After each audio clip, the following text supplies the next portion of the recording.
The accusation came right after we sang "Happy Birthday" to my daughter today, and my mother chose that moment to destroy my daughter's innocence. "Someone has stolen my diamond bracelet," she announced loudly. "It was on my dresser this morning." 20 guests turned to look at her. "I'm sure it will turn up, Mom," I said calmly. "Maybe you moved it somewhere safe." "I didn't move it anywhere," she said sharply. "It was stolen. And I know exactly who took it." My 10-year-old daughter Lily had been helping serve cake. She froze with a plate in her hands, sensing something was wrong. My mother pointed directly at her. "Lily was upstairs earlier. Alone. In my bedroom." The room went completely silent. Lily's face drained of color. "I was just looking for the bathroom," she whispered. "The bathroom is downstairs," my mother said coldly. "Everyone knows that. You had no reason to be in my bedroom, unless you were looking for something valuable to steal." Then she laughed. Not a real laugh, but a sharp, cruel sound that showed she was enjoying the moment. Lily started shaking. The plate slipped from her hands and shattered on the floor. She didn't even seem to notice. My sister Emily looked uncomfortable but said nothing. My brother David stared at his phone. My father shifted in his chair, his face uncertain. "Mom, that's a serious accusation," I said quietly. "It's a serious theft," she replied. "That bracelet is worth $15,000. I want it back. Now." Lily's eyes filled with tears. "I didn't take anything. I promise. I was just looking for the bathroom and I got confused about which door." "Then you won't mind if we search your bag," my mother said. She was already moving toward Lily's small backpack by the door. "Stop," I said, not loudly but firmly enough that my mother actually paused. "Excuse me. Before you go through my daughter's belongings and traumatize her further, let's check the security footage." My mother's face changed, just slightly, but I caught it. "What security footage?" "The cameras," I said simply. "Throughout the house. Let's pull up the footage from your bedroom this afternoon and see exactly what happened." She went pale. Actually pale, like someone had drained the blood from her face. My father muttered, "What cameras?" I smiled and reached for my phone. "The security system I had installed 6 months ago. Remember, Mom? When you were worried about break-ins." "That was for doors and windows," she said quickly. "Actually, 16 cameras total, including one in your bedroom pointing at the dresser. For insurance purposes. You specifically requested that." The silence in the room was profound. Emily finally spoke up. "You put cameras in Mom's bedroom?" "At her request," I said. "She insisted on it. Made me promise to position one directly at the jewelry storage area. Said she wanted to be able to prove what she owned if anything ever went missing." My mother's mouth opened and closed. No words came out. "So let's pull up today's footage," I continued, tapping on my phone. "It should only take a minute. The system saves everything to the cloud. I can pull it up right here, right now. We can all watch together." "That's not necessary," my mother said quickly. "I think it is," I replied. "You just accused my daughter of felony theft in front of 20 people. The least we can do is verify the accusation with actual evidence." My father stood up. "If there are cameras, let's see the footage. Clear this up right now." "Dad, I really don't think that's needed," Emily jumped in. "I'm sure Mom just misplaced the bracelet." "Then the footage will show that," I said. "It'll show Lily entering the room, realizing it's not the bathroom, and leaving immediately without touching anything. Right, Lily?" Lily nodded, tears streaming down her face. "I didn't take anything. I swear." I opened the security app on my phone. Here we go. Footage from today. Mom's bedroom. Starting at 2 o'clock when guests started arriving. My mother lurched forward. "Wait." Everyone looked at her. "I just remembered," she said, her voice shaky. "I moved the bracelet yesterday. To the safe. It's in the safe." "Then why did you say it was stolen?" David asked, finally looking up from his phone. "I forgot," my mother said. "I'm getting older. I forget things." "You forgot in the 30 seconds between accusing Lily and me offering to show the footage?" I asked. She didn't answer. "Let's check the safe," my father said. "Right now." "It's there," my mother insisted. "I remember now. I put it there yesterday for safekeeping." "Then let's verify that," I said. "And let's still watch the footage, Because you still publicly accused my daughter of theft. My mother looked trapped. I made a mistake. Can we please move on? No. You accused a 10-year-old child of a crime in front of her family. You laughed about it. The least you can do is admit whether you had any evidence. Emily touched my arm. Come on.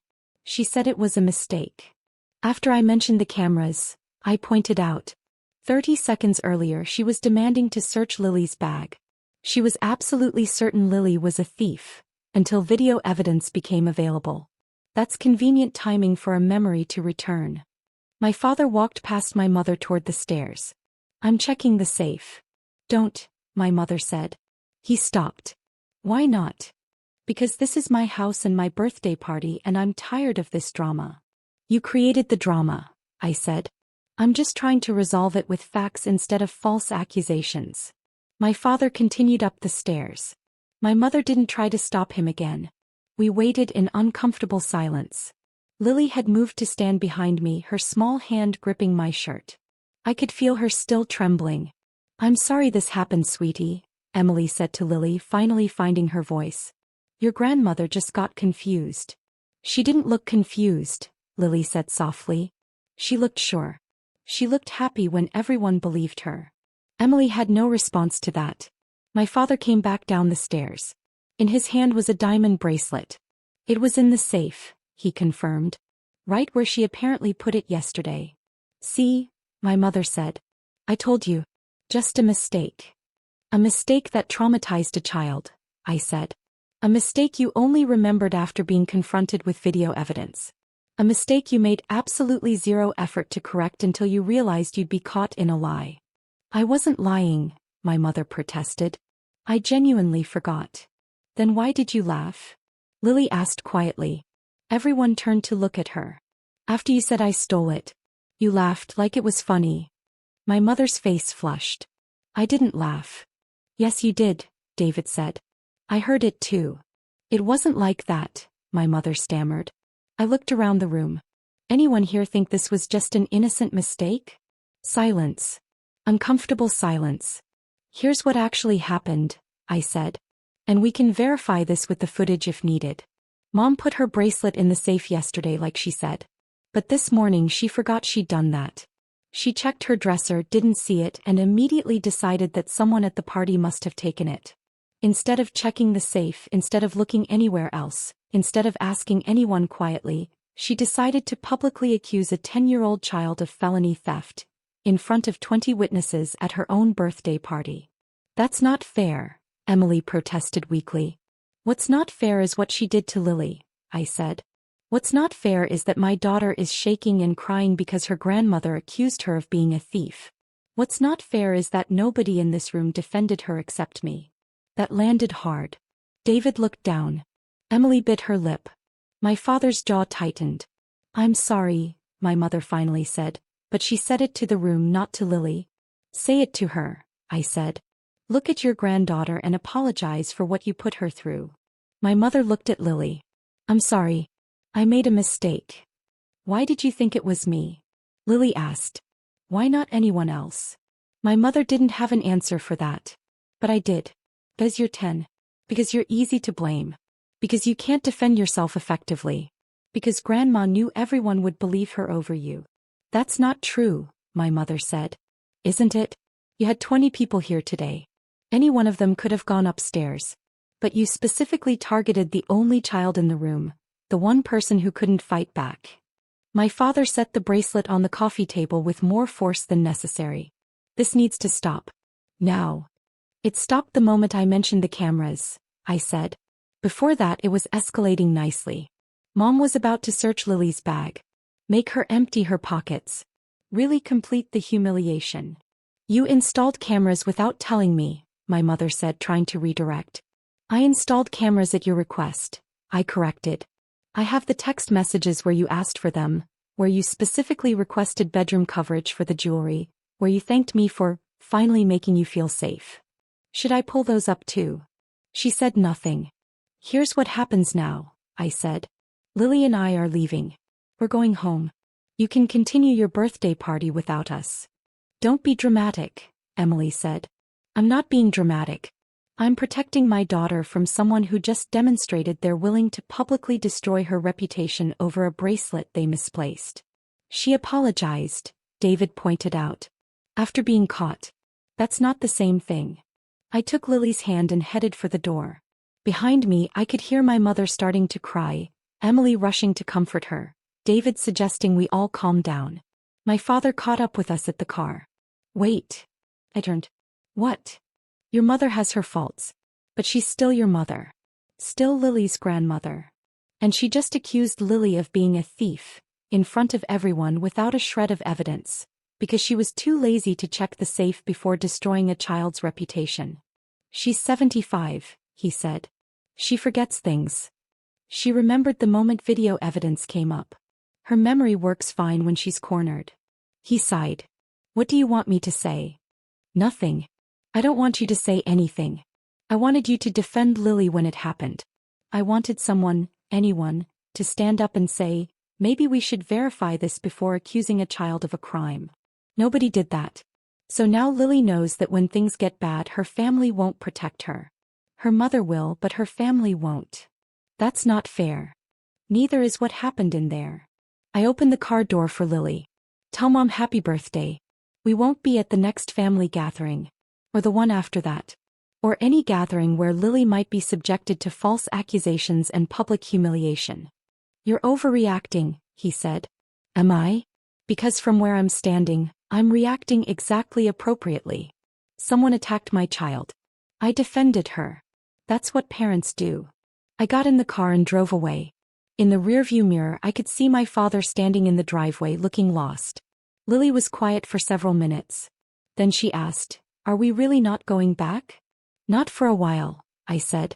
Maybe not ever. We'll see. Grandma really thought I stole from her. Grandma made a terrible assumption without any evidence. Do you think she really forgot about the safe? I thought about that, about the timing, about how quickly the memory returned when cameras were mentioned, about the laugh. I think she forgot where she put the bracelet, I said carefully. And instead of admitting that, she decided to blame someone else. Someone who couldn't fight back effectively. That's mean. Yes, it is. Are you mad at Grandpa and Aunt Emily and Uncle David? I'm disappointed. They saw something wrong happening and didn't stop it. That's sometimes worse than doing the wrong thing yourself. We drove in silence for a while. Mom, Lily said quietly. Thank you for believing me. My heart broke a little. I will always believe you, baby. Always. And I will always defend you, no matter who I have to stand up against. Even family? Especially family. Because family should know better. When we got home, Lily went straight to her room. I sat in the kitchen and stared at my phone. Messages were already coming in. Emily asking me to reconsider. David saying I'd embarrassed Mom on her birthday. My mother sending a long text about how hurt she was by my behavior. Nothing from my father. I didn't respond to any of them. Instead, I opened the security app and pulled up the actual footage from my mother's bedroom. There was Lily, entering at 2:47. Looking around, clearly confused. Backing out immediately. Total time in the room, 11 seconds. She never went near the dresser. Never touched anything. Just a lost child looking for a bathroom. I saved the footage to my personal drive just in case. My phone buzzed again. Another message from Emily. Mom is crying. She really is sorry. Please come back. I typed a response. She knew the bracelet wasn't stolen the moment I mentioned cameras. That means she knew before that she had no evidence.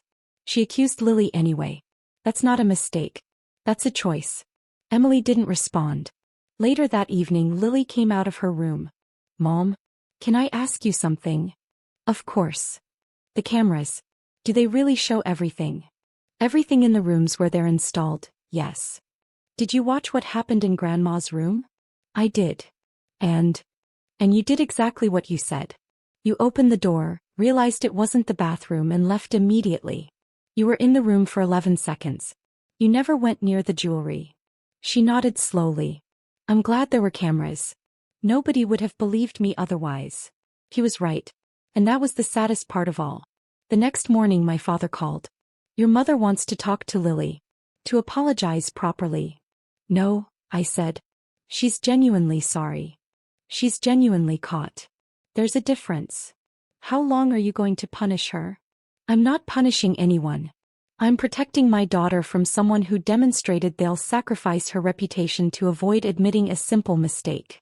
When mom is ready to take actual responsibility, not just be sorry she got caught, we can talk. Until then, Lily and I are staying away. That could be a long time. Then it's a long time. I hung up. It was just the beginning, my mother had said with that cruel laugh. She was right about that. It was just the beginning of Lily learning that I would always choose her safety over family harmony. And I was completely fine with that.